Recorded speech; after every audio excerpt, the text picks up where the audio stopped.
In every war, there are a few generals who defect to the opponent's side, either under duress or willingly to save themselves. During the Second World War, 12 generals agreed to cooperate with the enemy. Amongst the 12, former Soviet General Andrei Vlasov was Russian collaborationist number 1. Prior to being taken prisoner, he had been considered as one of the most talented and up-and-coming commanders in the Red Army. Hello and welcome to the Global Cultural Drift Podcast. Geopolitical Queen here with today's episode on the 3 captured Soviet generals who defected to the Nazis. During the Second World War, over 70 Red Army generals were taken prisoners by the Germans. They used promises and threats to persuade them to cooperate, but the overwhelming majority of the commanders remained loyal to their oath. However, 3 of them bowed to these coercions for their own interest. These notable ones were Andrei Vlasov.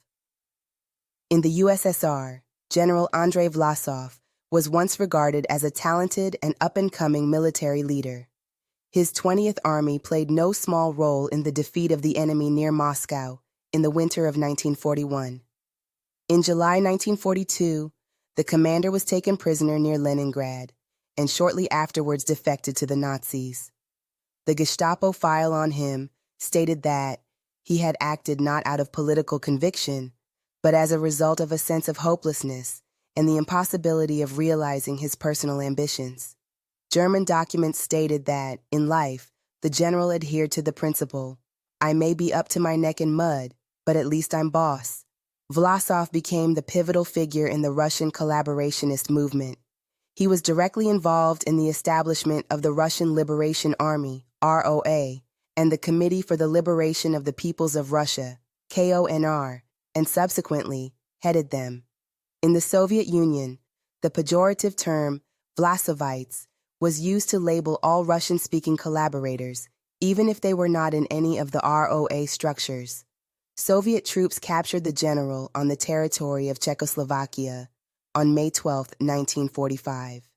He was found guilty of treason against the state and hanged in Moscow on August 1, 1946, along with a group of accomplices.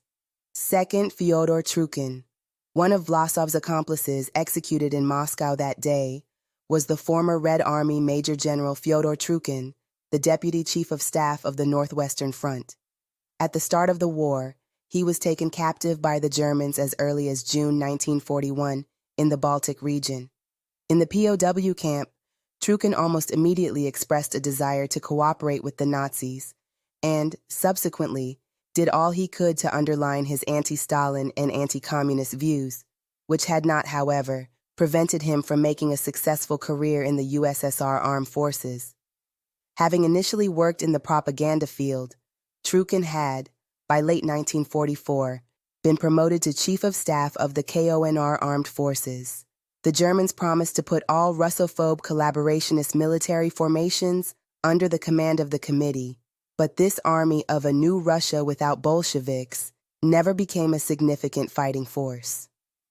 On May 8, 1945, Czechoslovakian partisans captured the commander near Prague and handed him over to Soviet troops the following day. 3. Boris Richter. Among all the turncoat generals, the fate of Major General Boris Richter was the most mysterious one. The Chief of Staff of the 6th Rifle Corps went missing on Ukrainian territory in June 1941. It took until 1943 for the Soviet Special Services to ascertain that Richter had not been killed, but had been taken prisoner and had decided to cooperate with the enemy. The former Red Army general, who had good knowledge of German and Polish, took charge of an Abwehr sabotage and reconnaissance school in Warsaw under the surname Rudayev. In the same year, the commander was sentenced in absentia to be executed by firing squad. But the sentence was never carried out, as Richter disappeared without trace in the final days of the war.